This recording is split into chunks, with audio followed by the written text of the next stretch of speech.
क्योंकि हर एक इंसान का कर्म ही उसके सुख और दुख का भागी होता है। सही कर्म उसके सुख का भागी होता है और गलत कर्म उसके दुख का भागी होता है। नमस्कार दोस्तों, मेरे इस चैनल में दिल से स्वागत है। छोटी सी कहानी जो आपको सही रास्ते दिखाएगा। एक बार की बात है, महात्मा गौतम बुद्ध जी के एक शिष्य ने यह प्रश्न किया कि हे भगवान, कर्म क्या है। महात्मा गौतम बुद्ध जी मुस्कुराए और उन्होंने जवाब दिया, मैं तुमको एक कहानी सुनाने जा रहा हूं। इस कहानी के माध्यम से तुम सभी शिष्य ये समझ जाओगे कि कर्म क्या है। एक राजा था, वह अपने मंत्री के साथ देश का भ्रमण करने निकला। भ्रमण करते करते राजा और मंत्री एक बाजार में पहुंच गए। उस बाजार में राजा का ध्यान एक दुकानदार के ऊपर गया।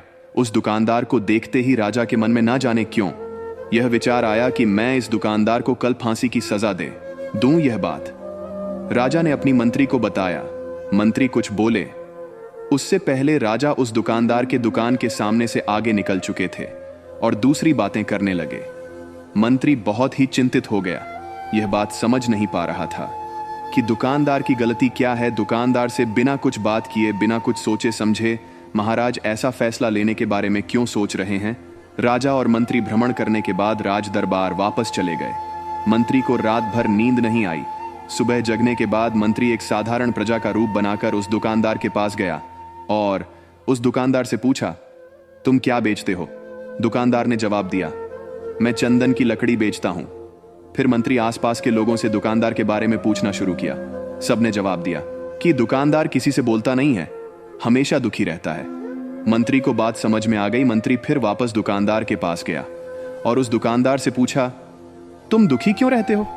दुकानदार ने बताया, मैं दुखी इसलिए रहता हूं क्योंकि मेरे दुकान पर लोग आते हैं, चंदन की लकड़ियां सूखते हैं और बोलते हैं बहुत ही सुंदर है, बहुत ही अच्छी महक है, लेकिन कोई खरीदा नहीं है, इसलिए मैं बहुत दुखी रहता हूं। मंत्री दुकानदार की बात सुनकर खुद भी भाव विभोर हो गया। कोई भी दुकानदार दुखी क्यों ना हो अगर उसके दुकान का कोई भी सामान खरीदा ना जाए, जबकि सामान में कोई कमी ना हो। मंत्री सोचने लगा कि यह दुकानदार अपने दुखों के वजह से इतना दुखी रहता है, परंतु राजा इस दुकानदार को फांसी पर क्यों लटकाना चाहते हैं। अर्थात राजा के मन में आए हुए विचार का उत्तर अभी तक मंत्री को नहीं मिला था। मंत्री ने फिर दुकानदार से पूछा, भाई तब तुम क्या करोगे अगर तुम्हारे दुकान की सारी चंदन की लकड़ियां वैसे ही रखी कि रखी रहे। दुकानदार ने गुस्से भाव में बोला, हाँ मैं जानता हूं, मेरी चंदन की लकड़ी ऐसे ही रखी रह जाएंगे, कोई नहीं खरीदेगा। इसीलिए मैं सोचता हूं कि हमारे देश का राजा जल्दी से मर जाए।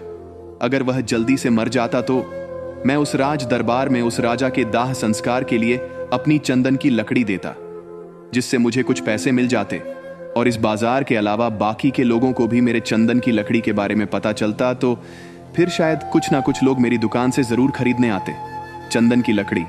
मंत्री दुकानदार की बात को सुनकर सब कुछ समझ गया और उसके मन में एक विचार आया।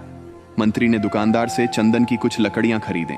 इस खरीदारी से दुकानदार को कुछ पैसे भी मिल गए और वह थोड़ा खुश भी हो गया। मंत्री चंदन की लकड़ियों को लेकर वापस राजदरबार चला आया। राजदरबार पहुंचकर मंत्री ने उन चंदन की लकड़ियों को राजा के समक्ष रख दिया और बोला कि हे राजन, यह चंदन की लकड़ियां उसी दुकानदार ने आपको भेंट किया है जिस दुकानदार को आप फांसी देने के लिए सोच रहे थे। राजा उन चंदन को सूंघ तथा सूंघने के बाद बड़े ही प्रसन्न हुए। उन्होंने कहा, यह चंदन की लकड़ियां बहुत ही ज्यादा खुशबूदार हैं।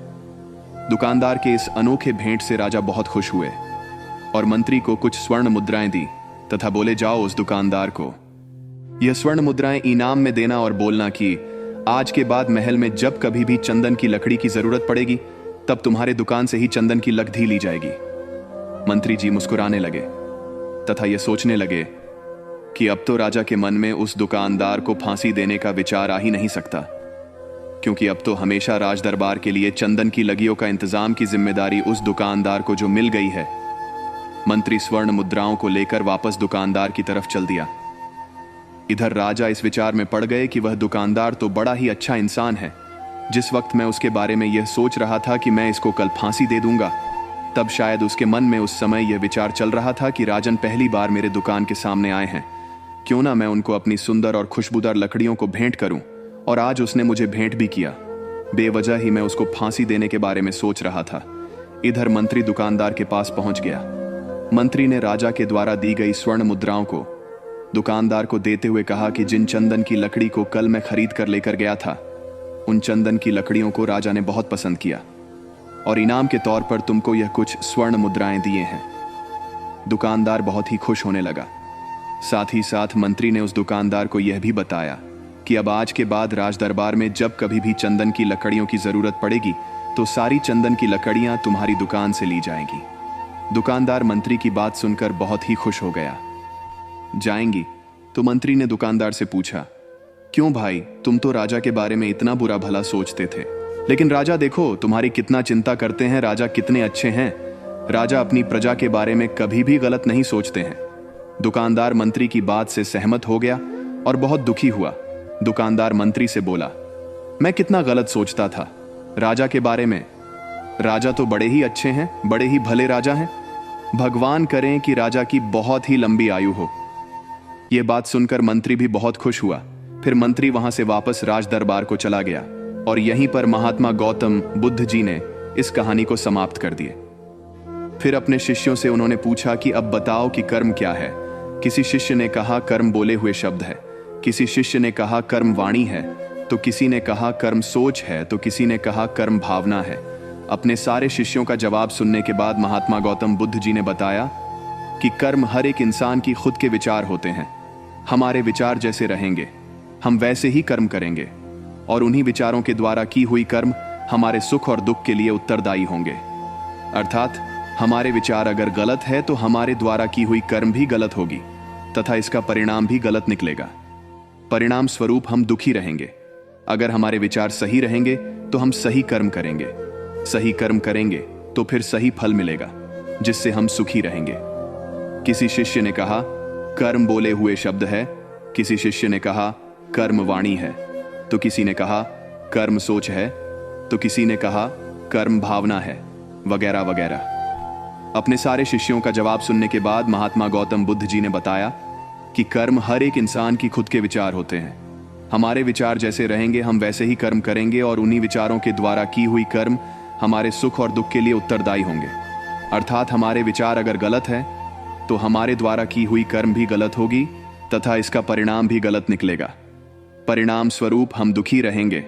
अगर हम हमारे विचार सही रहेंगे तो हम सही कर्म करेंगे, सही कर्म करेंगे तो फिर सही फल मिलेगा जिससे हम सुखी रहेंगे।